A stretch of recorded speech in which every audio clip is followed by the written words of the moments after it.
नमस्कार किसान भाइयों, स्वागत है आपका चैनल एग्री आकाश पे। किसान भाइयों, आज की इस वीडियो में हम करेला की फसल में पहला खाद कौन सा डालें, कितनी मात्रा में डालें जिससे कि हम करेला की फसल से अच्छा उत्पादन ले पाएँ, इसके बारे में चर्चा करने वाले हैं।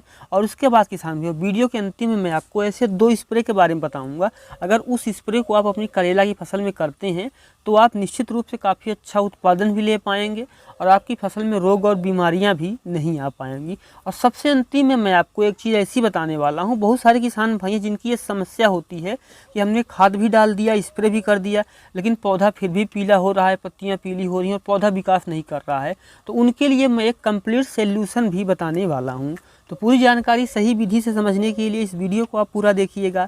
एग्री आकाश चैनल पे आप पहली बार आए हैं, चैनल को भी सब्सक्राइब कर लीजिएगा, क्योंकि खेती बाड़ी से जुड़ी हुई ऐसी महत्वपूर्ण वीडियो मैं आपके लिए बनाता रहता हूं। चलिए शुरू करते हैं। किसान भाइयों, करेला में हमें जो है पहला खाद कौन सा डालें, कितनी समय डालें, ये काफ़ी ज़्यादा महत्वपूर्ण होता है। अगर आप सही समय पर सही खाद डालेंगे तो आपका पौधा भी विकास करेगा और आगे चल के आप काफ़ी अच्छा उत्पादन भी ले पाएंगे।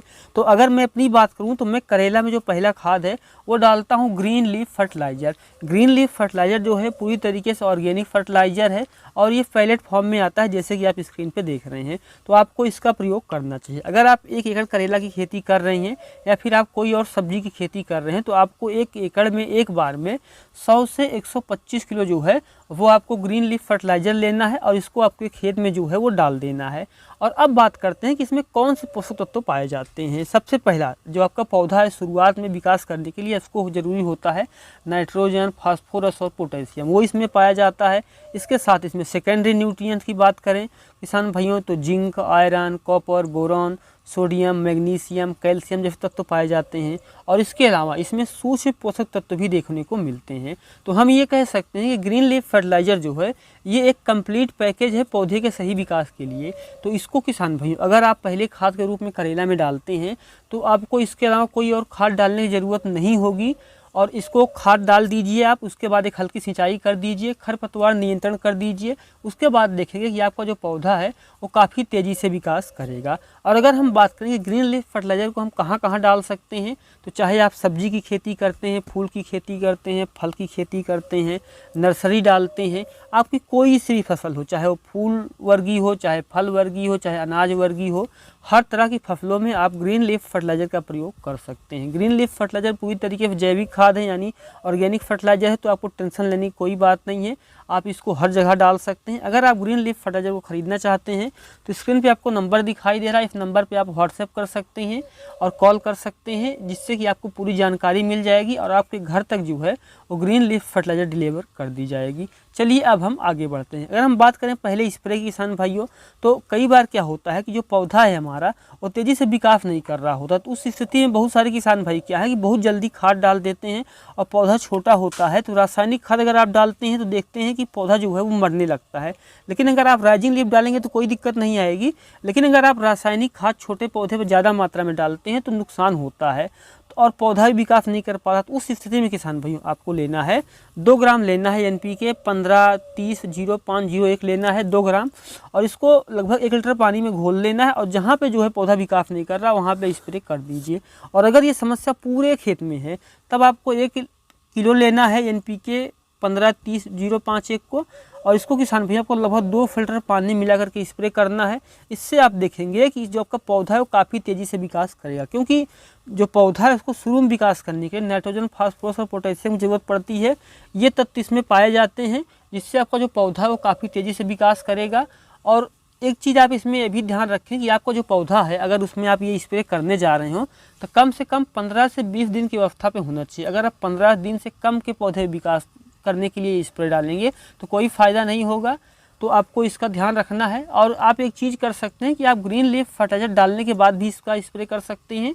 और अगर आप ग्रीन लीफ फर्टिलाइज़र डाल रहे हैं और इसका स्प्रे कर रहे हैं तो पहले आप ग्रीन लीफ फर्टिलाइज़र डालिए, उसके बाद उसकी आप सिंचाई कीजिए और उसके बाद आप इसका स्प्रे कीजिए। तब आप देखेंगे कि आपका जो पौधा है वो काफ़ी तेज़ी से विकास करेगा, शाखाएं भी अच्छी निकलेंगी, फूल और फल भी काफ़ी अच्छी मात्रा में आएंगे। और दूसरी जो सबसे बड़ी चीज़ यहाँ पे होती है, जो दूसरा हमारा स्प्रे है, वो ये है कि पौधा शुरू में तो विकास कर गया, लेकिन जैसे फूल और फल बनने शुरू हुए समस्या आनी शुरू हो गई। तो उससे बचने के लिए आपको पौधा जैसे ही 10 से 15 दिन की अवस्था पे है पहला फनफूल नाशक का स्प्रे कर दीजिए। 15 दिन की अवस्था पे 250 से 300 ग्राम फफूंदनाशक लीजिए, 1.5 फ़िल्टर पानी मिलाइए और स्प्रे कर दीजिए। और जैसे ही इसके 10 दिन बाद आपका पौधा थोड़ा बड़ा हो जाए, उसके बाद से आपको 500 ग्राम फफूंदनाशक लेना है, 2 फ़िल्टर पानी मिलाना है और स्प्रे कर देना है। ये स्प्रे आपको लगातार 10 दिन पे करते रहना है। खेत की साफ़ सफाई रखनी है, जिससे कि आप देखें कि जो खरपतवार है नहीं उगने पाएंगे, तो कोई कीट और पतंगे जो हैं वो आपके खेत में नहीं रुकेंगी। और अगर आप देख रहे हैं कोई बीमारी आ रही है, तो उसका भी आप समय समय पर जो है वो सोल्यूशन करते रहें। और सबसे अंतिम में बात करते हैं, जैसे कि बहुत सारे किसान भाइयों का सवाल होता है कि खाद भी डाल दिया, स्प्रे भी कर दिया, सिंचाई भी कर रहा हूँ, लेकिन पत्तियाँ पीली हो रही हैं, विकास नहीं कर रही हैं। तो उसके लिए सबसे पहला जो चीज़ हो सकता है वो होता है कि आपके खेत में कीट का रोग हो। कीट जो है, कीट पतंगे आपके खेत में लगी हुई हो सकती हैं, तो आपको उसका जो है नियंत्रण करना है। खेत पूरी तरीके से साफ़ होना चाहिए। उसके बाद उसमें आपको लेना है 15-30-05-01, ये ले लीजिए। इसके साथ में किसान भैया आप एक चीज़ कर सकते हैं कि आप माइक्रो न्यूट्रिएंट भी ले सकते हैं, और या फिर इसके साथ आप चिलेटेड जिंक और सल्फर भी मिला सकते हैं। इसको आप ले लीजिए। अगर पूरे खेत की पत्तियां पीली हैं तो 1 किलो लेना है आपको 15-30-05-1 को। अब माइक्रो न्यूट्रिएंट 200 से 250 ग्राम ले लीजिए और इसको पानी में मिला करके स्प्रे कर दीजिए। इसके अलावा समय समय पर सिंचाई करते रहिए, खरपतवार नियंत्रण करते रहिए और फफूंदनाशक का स्प्रे करते रहिए। तब आप देखेंगे कि आप उत्पादन भी अच्छा ले पाएंगे और आपको कोई रोग और समस्या भी देखने को नहीं मिलेगी।